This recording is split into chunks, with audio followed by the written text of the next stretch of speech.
What is going on, my SafeMoon astronauts? It is your Captain RJ coming at you with another SafeMoon video. In today's video, we are going to talk about just simply clarifying. If you guys haven't already heard, the SafeMoon team has announced on Sunday, last Sunday, that they have partnered with P tokens, and thus they released the bridge and went live with bridges on Tuesday. And between Tuesday until now, the internet has been flooded and YouTube has been flooded and saturated with bridges, right? But for a normal user like myself, like yourself, what does that really mean? We've seen a whole bunch of questions. It is confusing. Sure, now we've opened bridges and now we can go to and from Ethereum, we can go to and from EOS, we can go to and from Wax. But what honestly does that mean for people like myself? If I already have SafeMoon on the Binance blockchain and I already own SafeMoon as is, does it benefit me to move over to Ethereum? And if so, why would I want to do that? So in this video, we are going to go ahead and cover those topics. I'm going to take you guys to the flight deck and we're going to go over a couple things that you can do on the Ethereum blockchain, such as you can do voting and you can do staking. So those are the two most useful things as of right now that you can do on the Ethereum network. Obviously, as every single day passes, new and new utilities are being created on the dApps. So everything is starting to be decentralized. People are coming up with new programs, people are coming up with new software and features on the blockchain. So with all that being said, let's go ahead and go onto the flight deck. Let's start breaking down what staking, what benefit it is to move over to Ethereum, what is voting on the Ethereum blockchain, what does this all specifically mean, and I'm more than happy to walk you through it. But before I do that, if you guys haven't already, please do me a solid and hit that like and subscribe button down below, as it does greatly help the YouTube algorithm promote this video to other SafeMoon holders such as yourselves and other potential SafeMoon holders, now that we have cross-chain blockchain action going on from Ethereum, EOS, and Wax and Binance. Without further ado, let's get on to the video. Let's go ahead and reverse engineer what the heck it means to have a bridge over to the Ethereum blockchain and what that really means for people such as ourselves who already own SafeMoon on the Binance blockchain. So let's break it down one at a time and start simple. So dApps have their backend code or their smart contracts, which is equivalent to Binance's smart contracts, running on a decentralized network and not a centralized server. They use the Ethereum blockchain for data storage and smart contracts for their app logic. A smart contract is like a set of rules that live on chain for all to see and run exactly according to those rules. So that is their dApps. And obviously their dApps on Ethereum. dApps are a growing movement of applications that use Ethereum to disrupt business models or invent new ones. So that's huge because we are still kind of very much in its infancy stage. We are seeing what things we can do on the blockchain, such as voting and staking, and what that really means to us. One of those things is called staking, and let's check out what staking means when you are on Ethereum's blockchain and what you can do with your tokens. What is staking? This is from Coinbase. Like a lot of things in crypto, staking can be a complicated idea or a simple one depending on how many levels of understanding you want to unlock. So just obviously how deep in the matrix, how deep in the rabbit hole you want to go. For a lot of traders and investors, knowing that staking is a way of earning rewards for holding certain cryptocurrencies is the key takeaway.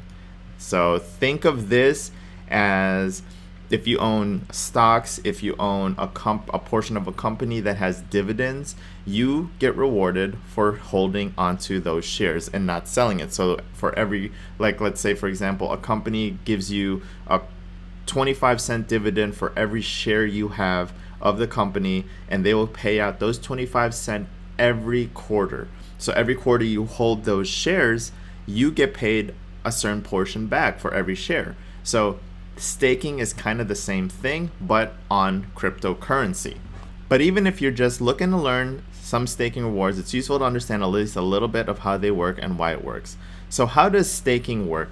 If a cryptocurrency you own allows staking, current options include Tezos, Cosmos, and now Ethereum via the ETH2 upgrade.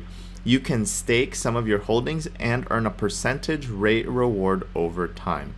This usually happens via a staking pool, which you can think of as being similar to an interest-bearing savings account. So that's your foundation, right? Like I said, just think of it like owning stock and you get paid dividends, or a interest-bearing savings account, but on steroids. So if we take a look at how much percentage staking will get you, if we take a look at Binance, they'll give you 23.08% APR on keeping your coins there. Tezos will give you 6%. Cosmos or Atom will give you 7.38%. So these are much greater percentages, obviously, than a interest-bearing savings account, which will give you something like 0.002 or 0.04 or 0.02, something ridiculous. These will obviously give you much higher rates if you are to stake your cryptos. The reason your crypto earns rewards while staked is because the blockchain puts it to work. Cryptocurrencies that allow staking use consensus mechanism called proof of stake, which is the way they ensure that all transactions are verified and secured without a bank or payment processor in the middle. Your crypto, if you choose to stake it, becomes part of the process. So it is using your crypto to pretty much verify transactions. Why do only some cryptocurrencies have staking? This is where it starts to get more technical. And I don't want to read all this. I can link this article of Coinbase in the description, but just know that I wanted to cover and break down staking for you guys and what that essentially means if you are on the Ethereum network. So if you want to participate in staking, as of right now, it hasn't been developed, but it would be sick if SafeMoon, you can use your SafeMoon tokens to stake, and which essentially means you are verifying transactions. You're using your tokens to be part of the blockchain to verify transactions. That would be awesome. When SafeMoon creates their own blockchain and they allow staking, that is the biggest wombo combo deal ever, because if you're a diamond hands or an emerald hands holder such as myself, then you're in it for the long run anyways. I don't want to touch my SafeMoon coins or my SafeMoon tokens. So if I can just hold my SafeMoon, I'm getting reflections and I'm able to stake it so that it's part of the blockchain, so I can help those transactions verify themselves through proof of work.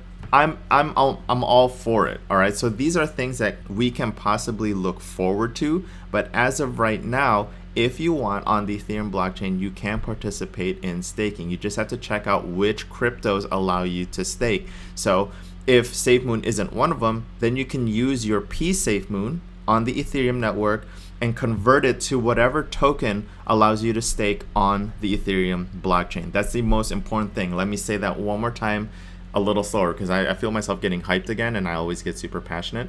So let me slow it down. On the Ethereum blockchain, you can stake. So if you have pSafeMoon on the Ethereum network right now, you can convert your pSafeMoon to a token or a crypto that allows staking, and then you can stake those cryptos for an X amount of time and you can earn interest on those cryptos. So that is the main purpose of staking as it stands right now.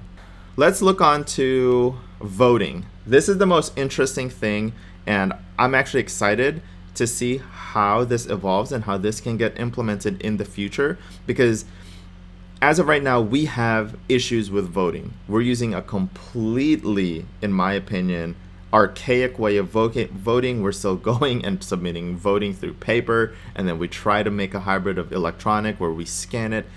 It's archaic. We are in 2021. Let's use better technology. So how does blockchain technology prevent voter fraud? So let's go ahead and read this article really quick. As a technology, blockchain is quickly becoming unrivaled. Although the internet has long been familiar with other peer-to-peer applications for file sharing, music streaming, and more, the idea of these types of networks can provide their own security and resources has only been around since 2008. In the decade since its inception, blockchain was mostly tied to the success of the technology that it created, Bitcoin. In recent years, however, it has quickly become a star on its own. With the rise of the world's favorite cryptocurrency, awareness of the mysterious and unique technology behind it also grew. Developers who recognize the value of blockchain are now racing to create new cases for it and put their ideas into production. Many are finding that blockchain's primary value lies in its ability to improve old systems, again, voting. Enterprising observers saw the technology's potential from the start, as Bitcoin offered a more secure and transparent payment processing and banking solution than existing ones. In recent years, the same people have used blockchain to revolutionize industries far and wide, including cloud storage, smart contracts, crowdfunding, and even healthcare. However, one of the biggest problems that blockchain's decentralized muscle can solve is voter fraud. Voter fraud. That is awesome. So this is the biggest thing that voting on blockchain can solve. Blockchain serves the voters. In its most basic form, blockchain is a digital ledger. The technology draws its power from the peers or nodes on its networks to verify, process, and record all transactions across the system. This ledger is never stored, but rather exists on the chain, supported by millions of nodes simultaneously. Thanks to encryption and decentralization, blockchain's database of transactions is incorruptible, and each record is easily verifiable. The network cannot be taken down or influenced by a single party because it doesn't exist in one place.